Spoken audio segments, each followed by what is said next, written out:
Thank you. Started. Recording has started. Just for clarity, this is the public part of our session, so we'll start with this, and we record this we record this at the start of every public meeting before we go to our private session. So can I start with Surinder? Our apologies, please. Yeah, sure. The apologies are from Paul Gordon, Hannah Cole, Imran Sacha, Natasha Mann. I haven't had any other apologies. Okay. Just on that, Sorry, I do. Sorry, Chair. I do have CC Devi and Lisa Smallman have rung me this morning. I think there's some kind of glitch within Darlaston. Nobody's getting on internet, so they've apologised. Thank you for that, Joyce. And those are, I assume, those are sub-board members that have apologised. Yeah. Okay. Declarations of interest. Are there any other? Adrian, you've got your hand up.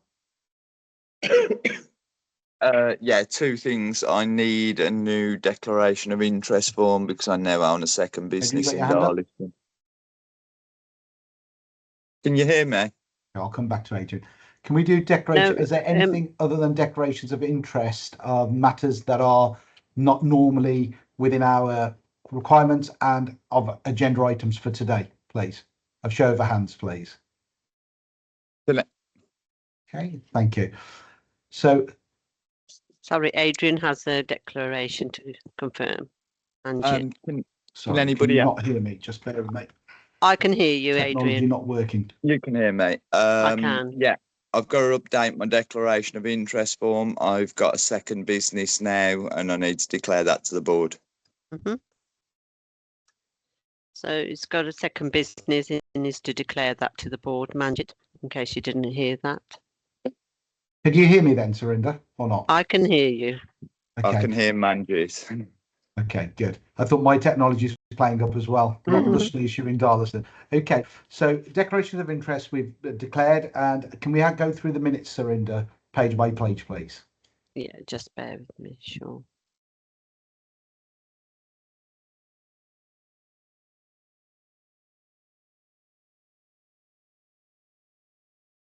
So these minutes are from April the 15th. So I'm just going to show you. Let me know when you can see my screen, please. Yeah. Yeah, lovely. Thank you. So Wednesday, 15th of April. And this is page 1.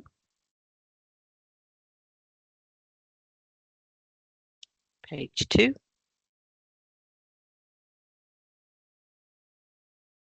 Page 3. Page 4. And meeting ended at 10:40. Thank you for that, Surinder.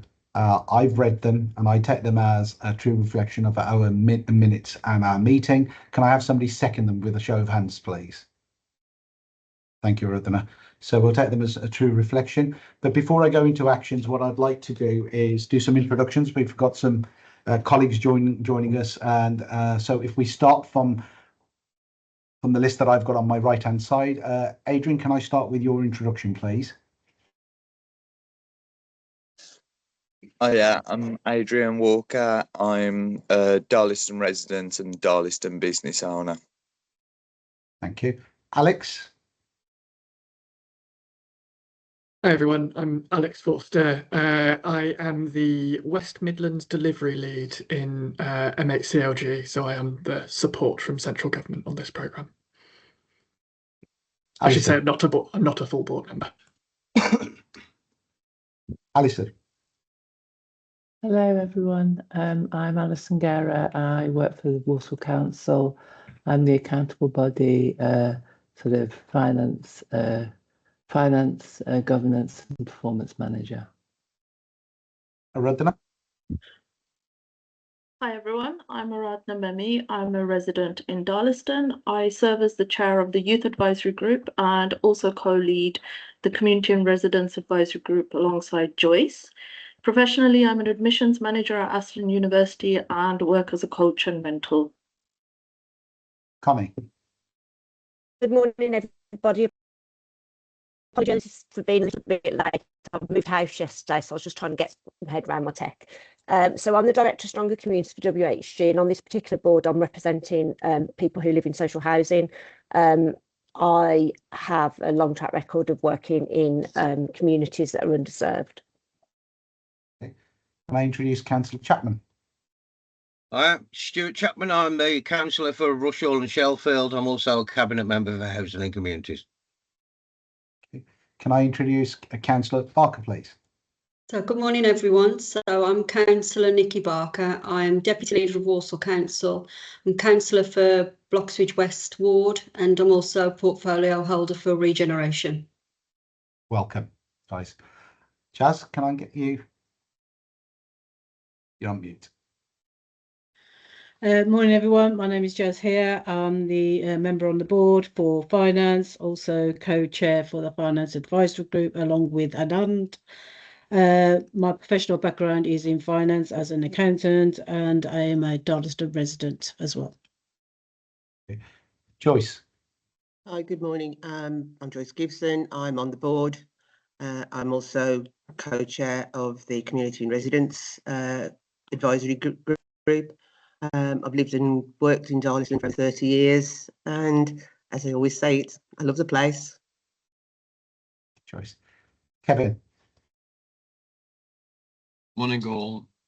Kevin Davis, Chief Executive of Ventures Group and Chair of its Mercy and Multi Academy Trust. I sit on the Business Enterprise and Innovation Group. My Darlaston connection is I worship the Church of Junction 10 in Darlaston over the last 12 odd years. Morning to all. Thank you, Kevin. Kelly.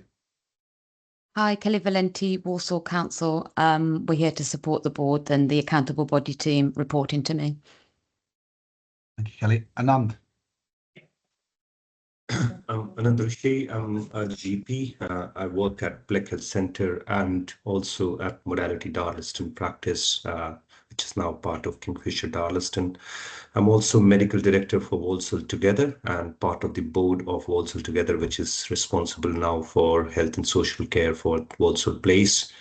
And I currently co-chair with Jazz Finance Advisory Group. Okay, Roland.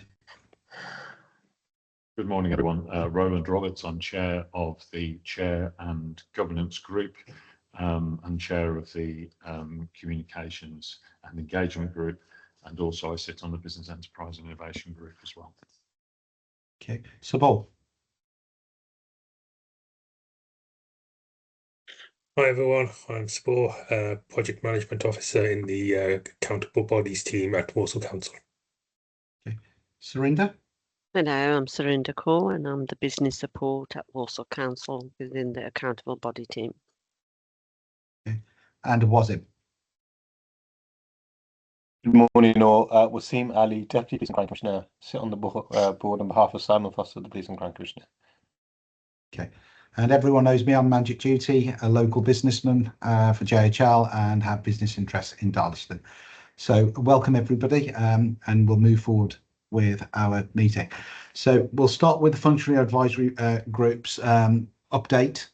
So for a verbal update, first of all, before I start, I just want to give some clarity. Memorandum of Understanding has been signed through and approved. Our plan has been approved through Central and through our board.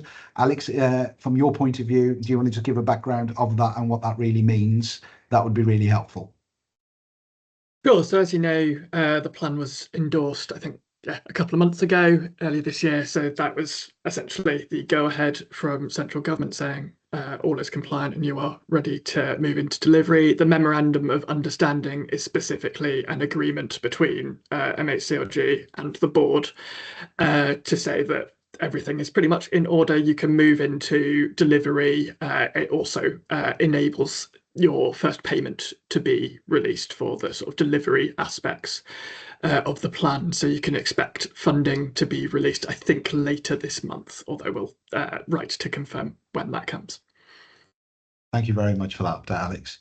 So I'm going to move forward. I know Roland is away at the moment, so I'm going to pull Roland in first to go through the communication and business part of the advisory board. provision. So Roland, do you want to do that? And then I'll move on to communities and residents, please.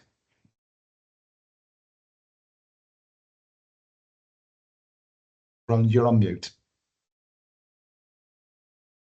Thank you very much.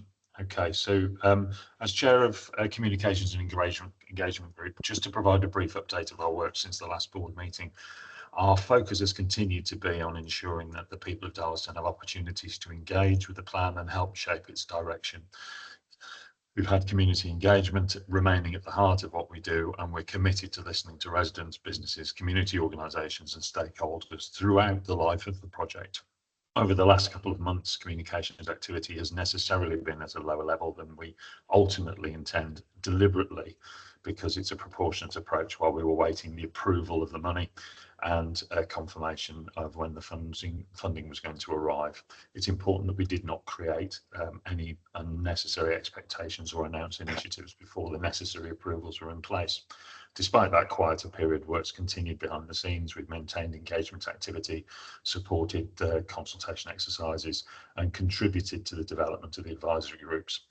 And we've started now to plan the next phase of communications and of public engagement, which is going to be very important.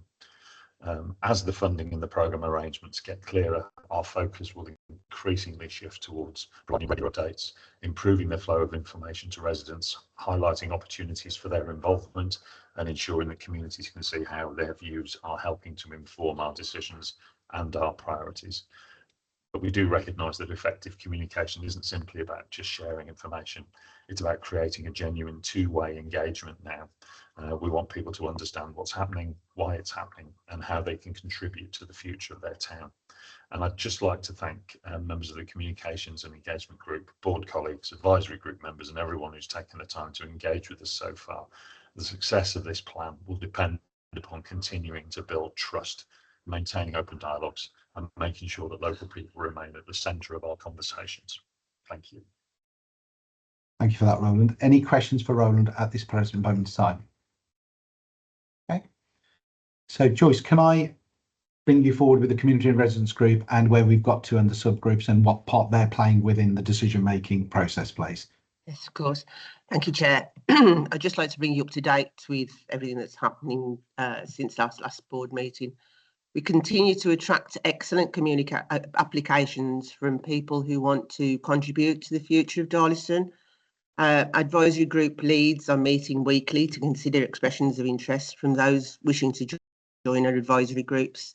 And I would like to thank them for the time and commitment they are giving to this process. These meetings are an important part of building strong advisory groups that will help ensure local voices, knowledge and experience inform and develop the Darlaston plan. Following the resident survey, it was agreed that a continuing face-to-face programme was also needed to complement the feedback we received. This work has now begun with board members visiting a range of locations, including GP surgeries, primary schools, Grace Academy, places of worship, and indeed Darlaston Day. Future engagement sessions are planned at local, including libraries and ASDA. At this point, Aradhana Memi, if I could just bring you in, she's co-lead with Community and Residents Advisory Group. Okay, for recruitment, as Joyce has mentioned, we've been working quite proactively towards getting people signed up. So we were quite conscious that we needed to be out in the public to meet people, not only to also introduce the Darlaston plan, because not necessarily everybody was aware, but also to kind of engage with people in terms of being the chairs of the group. So we had scheduled 2 recruitment stalls at Modality Health Centre, out of which one has been completed. The second one has to be rearranged, and we have 2 aimed at Darlaston and 2 at the library. So that brings us up to 6 recruitment stall events that we're planning to hold. Alongside that, we are going to also utilise our board members' networks. In terms of Modality Centre, we're hoping to get a e-recruitment advert out to the staff network there, and also at Grace Academy to their network of parents and also their primary school feeder staff and parents as well. Thank you, Aradhana. At this point, I'd just like to thank everyone who has been involved. It is important to recognise that every board member and every advisory group member gives their time, energy and passion on a voluntary basis because they care about Darlaston and want to make a positive difference. Darlaston has faced many challenges over the years. Many residents have felt that their own town has not always received the attention it deserves. The Darlaston plan represents a significant opportunity to change that. By working together, listening to our communities and focusing on long-term improvements, we have the chance to help create a prosperous, thriving and connected town for future generations. Thank you. Thank you, Joyce and Aradhana. Any questions for Joyce and Aradhana? Thank you. Connie? I don't have any questions, but just to add to that, WHG have committed 20% of their resources. I'm really fortunate most of my team are WHG customers that live in our homes. I have 2 in my team who are residents of Darlaston. They are going to be part of a small project group which has just been formed and will be operating outside of inside Rough Hay Community Centre, and they'll be doing a whole range of programmes around tackling health inequalities, social determinants, income, work, jobs, training, health. So we've started the task and finish group in WHG and I expect that to go live in July. Thank you, Connie. Aradhana? It was just a quick add on. I wanted to thank Connie because we were able to recruit 1 member for the youth advisory group through the WHG network. So that's also another network that we plan to get our recruitment advertisement out for Darlaston residents to engage with all the advisory groups available. So thank you, Connie. Thank you very much.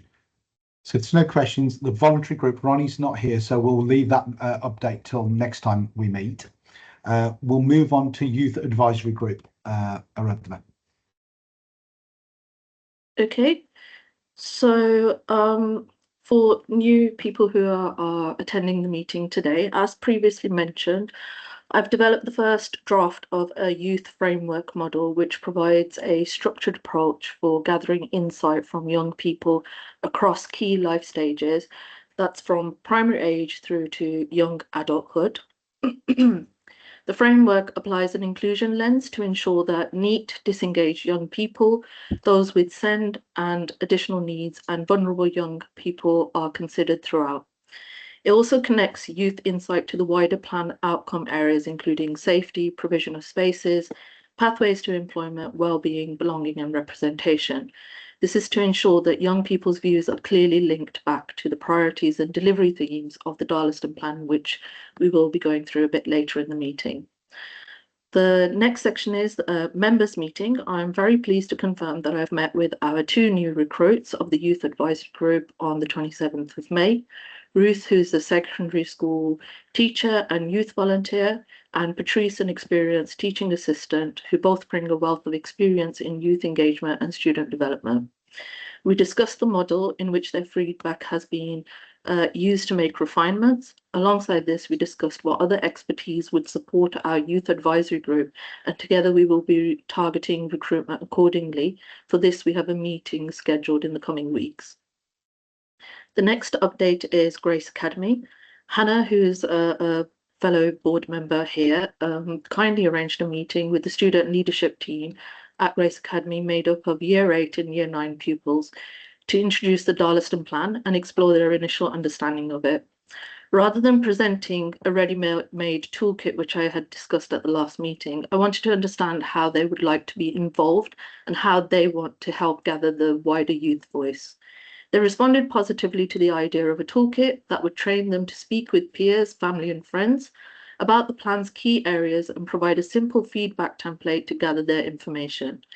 Alongside this, we would support and train them to present their findings to the youth advisory group. We also discussed civic duty as part of their leadership journey, which they engaged with positively. For plan launch, pupils suggested linking to the time capsule project that they're already developing at the school. They also supported the idea of photography competition, showing Darlaston through young people's eyes and across the seasons, with many suitable prizes that they suggested. This would link well to the Darlaston Pride and Identity theme. Hannah and I will now be developing an engagement approach further to include other year representatives and how they can get involved. Alongside that, as already mentioned, Hannah has offered access to the Grace Academy's network of parents, staff and feeder primary schools across Darlaston, which will not only support the recruitment for the advisory groups, but also continued engagement. That's it. If there's any questions. Thank you, Aradhana. Any questions? Connie? Yeah, that's brilliant progress. I don't know how hard you've worked to get there. My one question is about young people with SEND needs. So I sit on the Children's Alliance Best Start in Life group, and I wonder if connecting you to some people on that group might get you to that particular group within the population. And Yes, then please. in terms of, I hate this term, but I have to use it so people know what I'm talking about, neat young people, nothing neat about being neat. WHG, as I said, one of the programmes that I'll be delivering in Rough Hay will be the Youth Trailblazer central government money to get those for young people that are not in employment, education or training to work. So there'll be delivery around that, and from that we may be able to work with those young people to get some insights for you as well. Yes, that would be brilliant, Connie, if you could give me some introductions, or if I could come over and meet yourself to arrange taking that forward. Okay, yeah, great. Thanks. Thank you very much for those updates. Now, Business Enterprise Innovation, Amar has sent his apologies. Kevin, is there any updates that you'd like to give whilst he's not here? I've actually got a pre-prepared statement from Amma if you want, if that helps. Yeah, please, and then you, Kevin can jump in. Yeah, no problem. Yeah, okay. So as a group, the focus has been on ensuring that the right organisations, stakeholders and partners are working together to support Darlaston's economic ambitions. During this phase, much of the work centred on building and strengthening strategic partnerships. We've been engaging with businesses, support organisations, education providers and other key stakeholders to better understand their existing activity, to identify any gaps and to explore opportunities for collaboration with them. While this work isn't always highly visible, it's an important foundation for the future delivery. By aligning priorities and creating stronger connections between organisations, we're hoping to ensure that future investment and activity can have the greatest possible impact for local businesses and residents. Group's also been considering how enterprise support, skill development, business growth and innovation opportunities can be better coordinated across Darlaston. These discussions are helping to shape a clearer picture of future priorities and potential projects for us as well. Looking ahead, our focus is going to be on translating these partnerships and conversations into practical initiatives that support business growth, encourage entrepreneurship, create opportunities for local people and young people in particular, and contribute to the long-term economic development of Darlaston. Is there anything you want to add, Kevin? Thanks, Roland. Just three sort of real-time updates, which we're going to bring into the next committee meeting. Was the Pride of Place, His Majesty's Business and Community Initiative has still got Walsall and specifically Darlaston on its radar to collaborate with colleagues. And just for those who are not particularly familiar with it, although it's included in the plan, this is where His Majesty's Business and Community Charity will bring together business leaders from within and beyond the West Midlands to support some of our local businesses on the ground. And we've managed to get Walsall and Darlaston as one of their key places. So subject to how we develop further, those conversations will continue. But there's a meeting of the regional team, which I sit on the board next week. Second one was around, we talked about trying to get social investment, social finance to co-match with some of the monies that we've got here to add value to it. And I was fortunate to meet with social investment business last week, who want to make the West Midlands a priority. And I raised Darlaston as being potentially one of those places where we could have conversations about how that could grow some of the social businesses, stroke charities, etc., that would want to add to what we're doing with the Darlaston plan. And then lastly, my other role is that I'm a non-executive director on the NHS's Integrated Care Board cluster, and the board in our recent conversations, identified all of the pride in place locations across the West Midlands as being areas in which we as the NHS should add our value to it. So there's obviously conversations with colleagues who are, like Anand is obviously on the ICB board.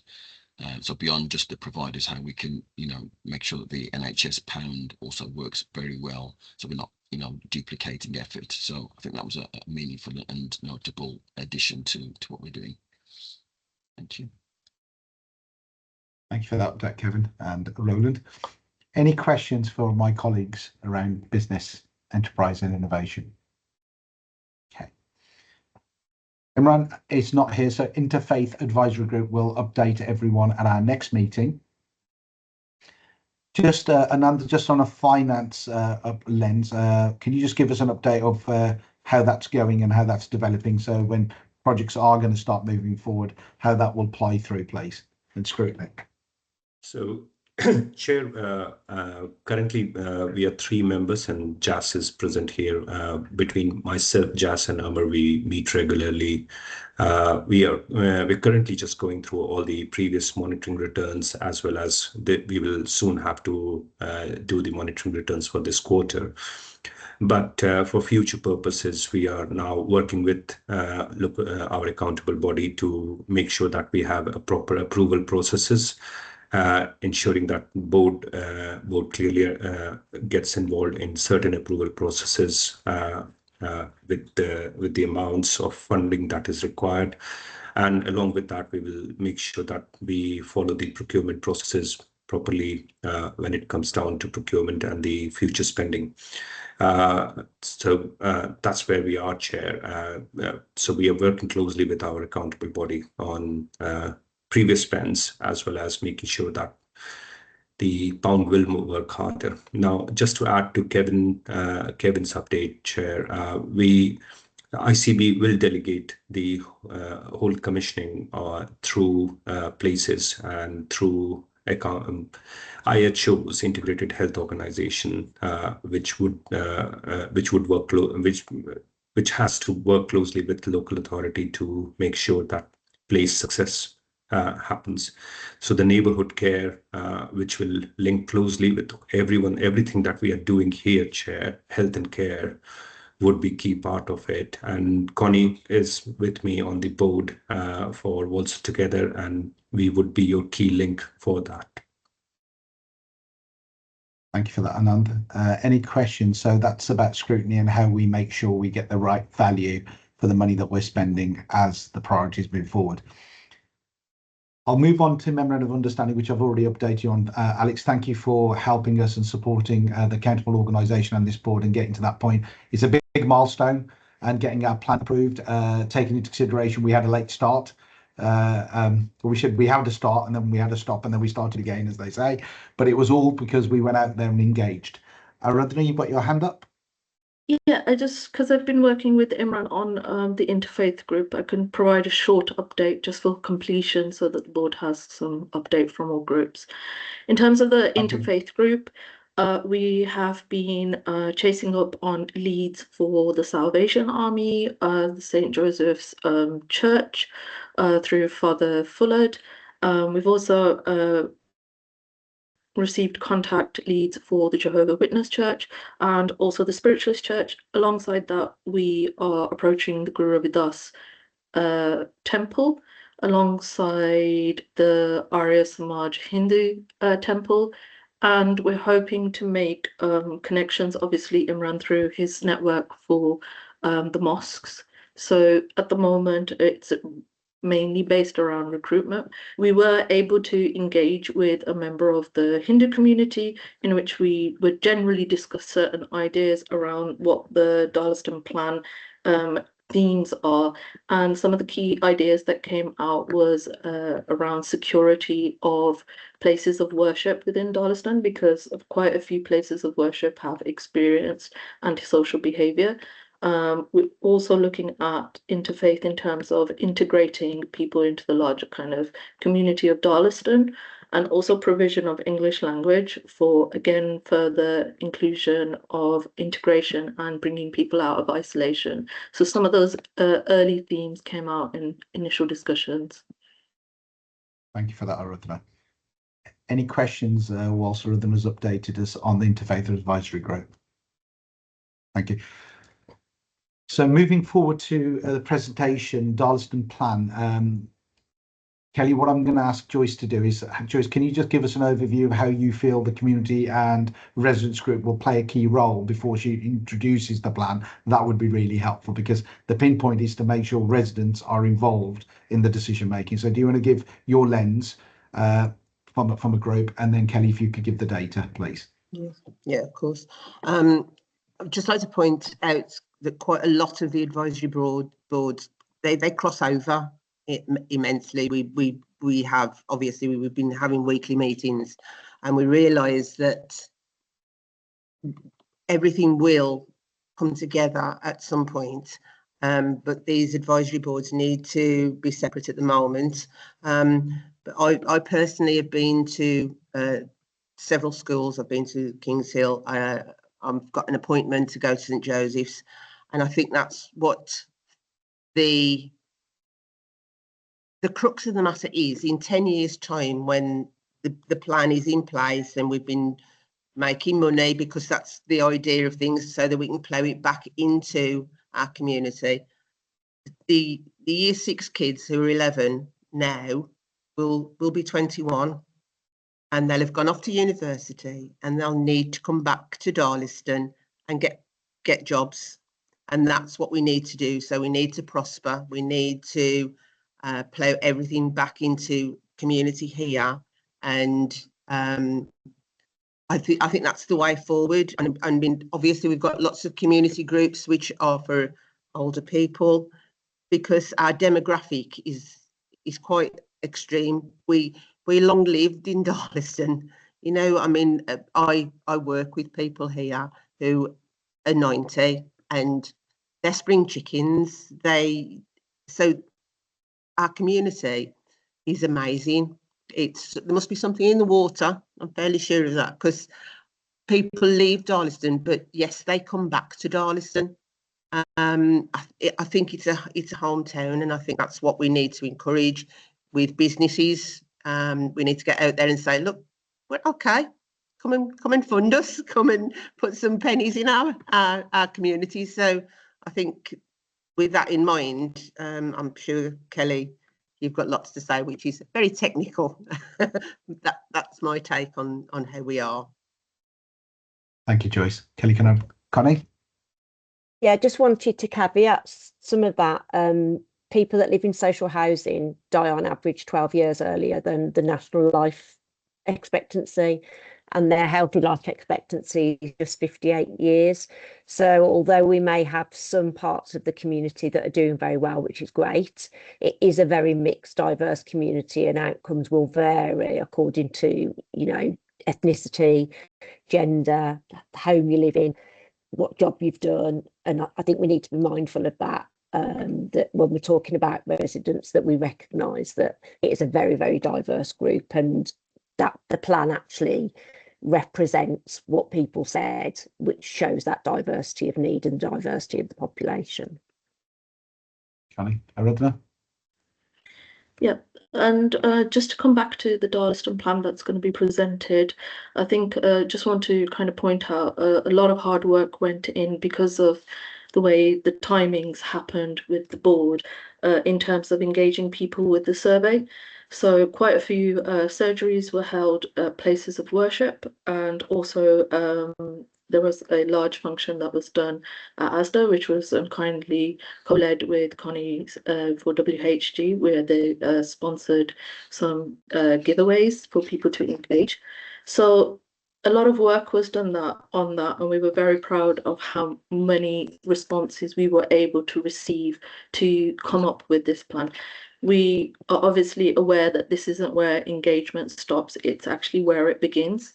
The themes that have come out of there, as chairs of each group, we're very aware that we've now got to go and dig deeper in those themes in the lens of our group. So if it's young people, how do they see provision of spaces versus how do residents see provision of spaces? So I think that was something really important. And yeah, look forward to seeing Kelly present the plan now. Thank you. Thank you, Randana. Kelly, over to you.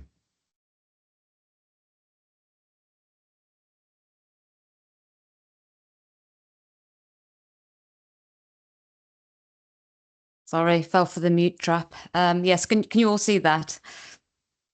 Yeah, okay. So yes, really pleased to present the board's regeneration plan. And I just wanted to echo in terms of what Aradana said about how resident input's been so important and central to shaping this plan. So yes, we had a survey, but that was supported by a really wide range of engagement. I mean, I'll touch on that, but Roland did cover the consultation findings in a fair amount of detail and the events at the last public part of the board. So I'll keep this fairly brief. And the board will know, as we've worked through this, there's so much data that sits behind this very brief summary. So, you know, realms and realms of feedback that we've captured. But this plan just brings it all together really simply in a more formal manner.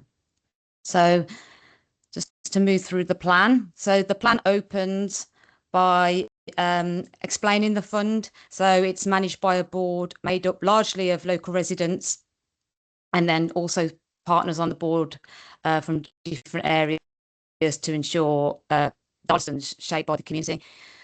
So as Aradana mentioned also, the board contacted residents by survey. Every household in the borough received one of these, and in that short space of time, we got 960 return surveys, which we're really pleased with. So just touching on the survey, that included some closed questions, tick box, gave us really easy, clear, quantifiable results, but it also included open-ended questions, and that captured richer, more personal feedback. And these open responses were coded into the government themes. So each mention of a theme was recorded and counted, and that enabled us to calculate the exact percentage of respondents highlighting each theme. So it's really evidence-based, this plan is, and that's how our themes have emerged. The consultation was also strengthened by earlier engagement with the Old Hall People's Partnership. Roland did touch on that last time. Those weren't formally coded, but it was mapped in the same way to the themes and was highly valuable. And there was a Darlaston Town Hall event hosted by Pat McFadden, where feedback really strongly echoed our survey findings as well, and that fed into the plan. So this closing page, to make it a bit bigger so people can see, closes with the key emerging themes in no particular order, although I think it's fair to say that safety and security appeared as the top concern amongst residents. So the next part of the plan, the pages that follow, they delve further into the surveys and emerging themes, and each theme has its own page to give some detail. And like I said earlier, I won't go through all the statistics because Roland presented that quite detailed last time, but I'll do a quick run through on each one. So starting with safety and security, which was a very strong theme. Safety, one of the biggest concerns across Darlaston. So people spoke a lot about antisocial behaviour in alleys at night, racing cars. So the survey results showed quite strong feedback in terms of safety. For example, 56% of people said seeing more police during the day would help them feel safer, 52% at night. And it also links to recent activity. So Darlaston's now part of the police-led Winter of Action and Safer Streets initiatives. So that helps increase police patrols in problem areas, gives more visibility in the town centre, and it will also result in closer working between police, the council and the board. So the results of some of that should start to be seen visibly. How this shapes the plan, you know, it's a strong theme coming through the consultation. So it's the board will be working through how we strengthen that visibility as part of the recent activity I've just mentioned, and designing, you know, quick wins, better lighting, clear sight lines, etc. So when I go through this, I don't think I'll go through each theme and how it shapes the plan, but that's an example of how we listen and follow through on action. Second theme on clean streets and a stronger town centre. People want to see a more welcoming town centre, feel like the area was run down, neglected, and they want a town centre that people feel is cared for. So, for example, the survey showed 50% of people thought that improving the street scene, so that's cleanliness, lighting, etc., is a priority. Green spaces and healthy living.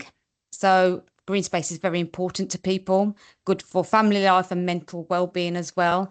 Very specific areas like Cook Street Park and Victoria Park were mentioned as well.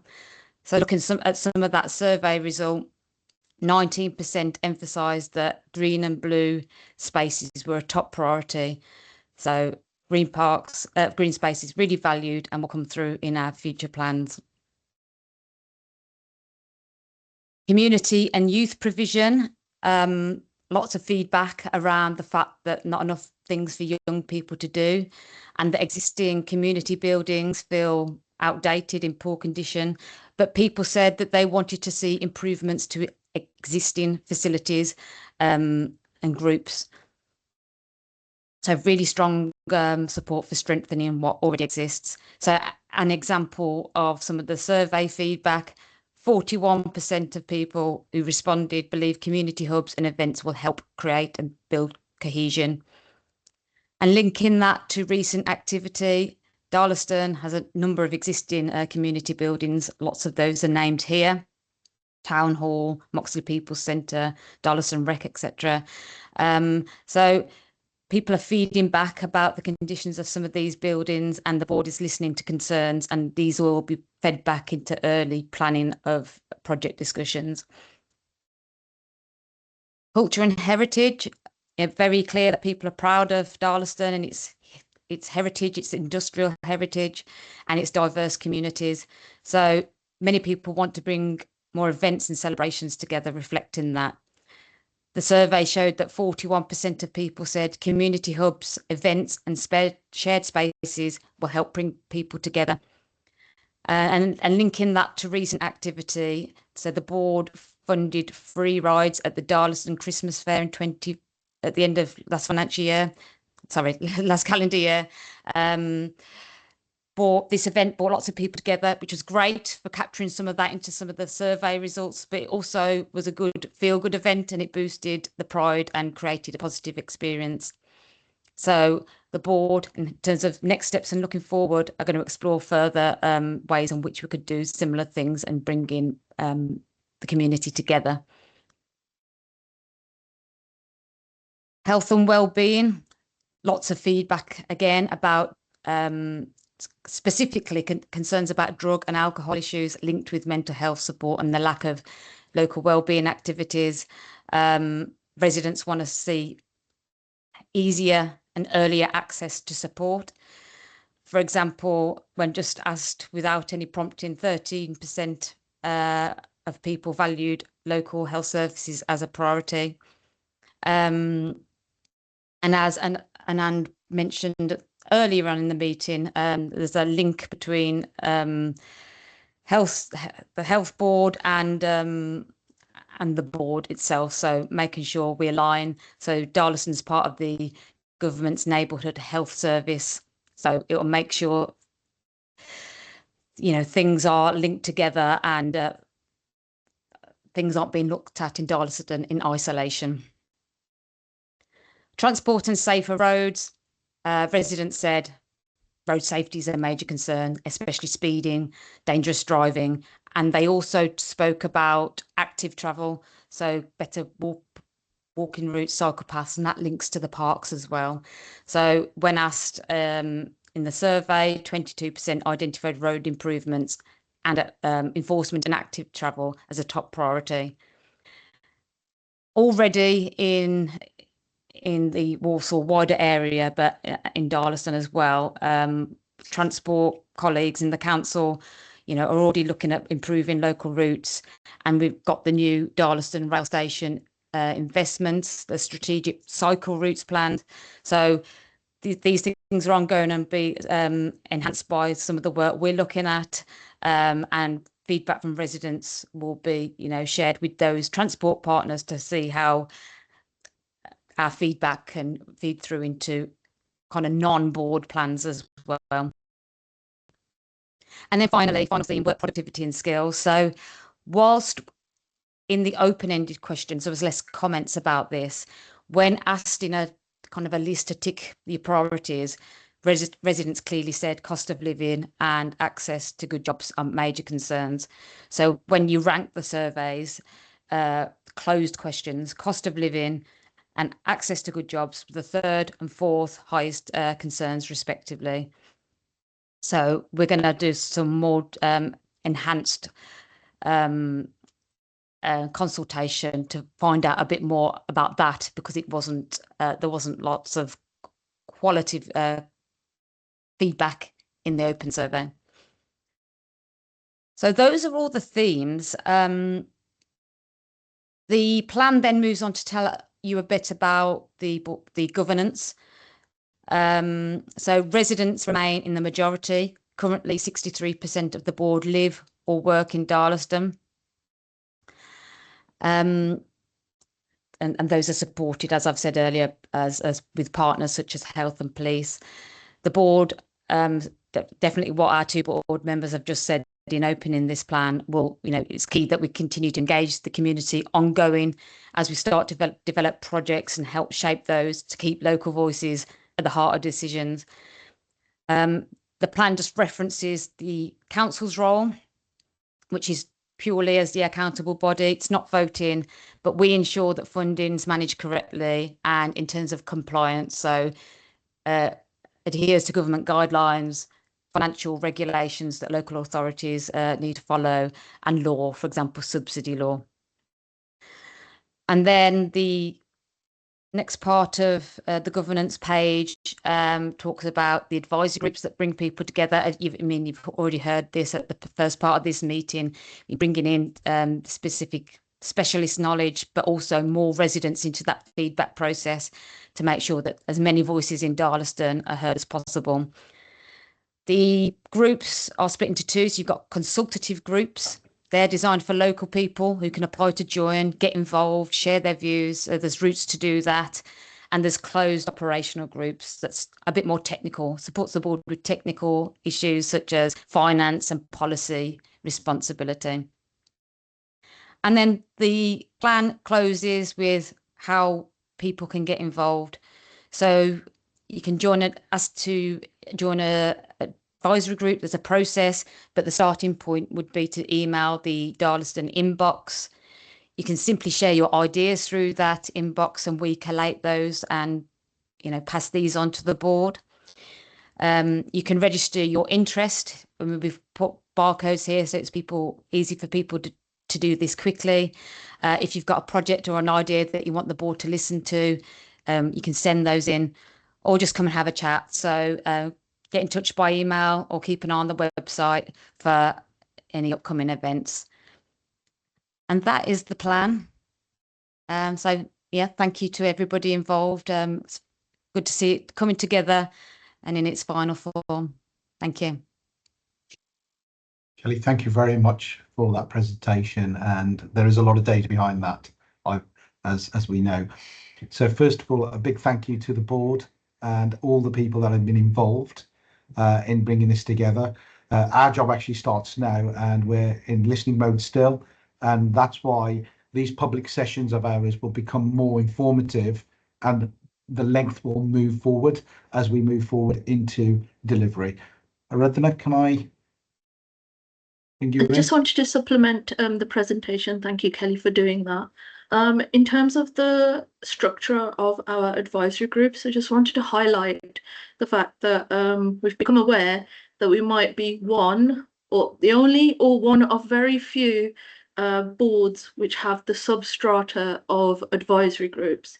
So we're very proud of that, and we think it's going to help us, as I said, dig deeper into those themes so that it's just not, the work hasn't just ended at this survey. But also the fact that actually there wasn't any ready-made tools, templates, or things to download. So a lot of work from the residents and all board members has been to develop this from scratch, which has sometimes been confusing and daunting, but we've put the hours in and we've worked together very hard to bring all that governance together, processes together, and we work very hard in the background. So sometimes I think that work is hidden because the key front-facing part of our work is the engagement with people. But the back end office is actually being picked up as well from the chairs and other board members alongside our colleagues at Walsall Council. So I just wanted to point that out, which is something we're very proud of, and also carrying quite a bit of weight of.